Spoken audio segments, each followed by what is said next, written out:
Hi viewers, welcome back to Chinnu బంగారం vlogs. ఈరోజు మనము బేబీ కార్న్ బజ్జీ తయారీ విధానం చూసుకుందాం. ముందుగా మనము తెచ్చుకున్న బేబీ కార్న్ని తీసుకొని మంచిగా మనం బజ్జీ వేసుకునే విధానం కదా ముక్కలు చేసేసుకొని వాటిని ఒక బౌల్లో వాటర్ తీసుకొని వాటర్లో వేసుకోవాలన్నమాట. అవి నీట్గా కడుక్కోవడానికి అలా మన బౌల్లో వేసుకున్న వాటర్లో అవి కొంచెం కడిగేసి ఒక బౌల్ తీసుకొని దాన్ని స్టవ్ మీద పెట్టుకొని దాంట్లో కొద్దిగా వాటర్ పోసుకొని మనం ముందుగా ముక్కలు చేసుకున్న బేబీ కార్న్ని వేసేసి ఉడకబెట్టుకోవాలి.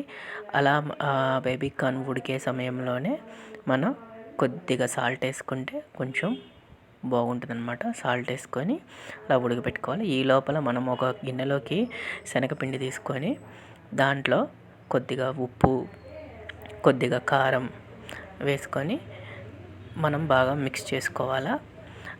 అలా కొద్దిగా వాటర్ కూడా పోసేసుకొని మనం కొంచెం చిక్కగా వచ్చేలాగా మిక్స్ చేసుకోవాలా బజ్జీ వేసుకునే విధానంగా.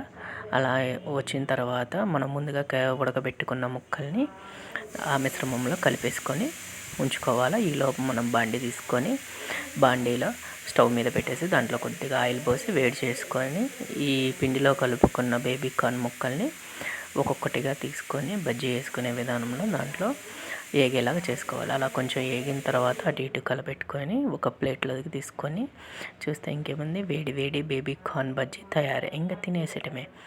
Thank you for watching. Like, share and subscribe.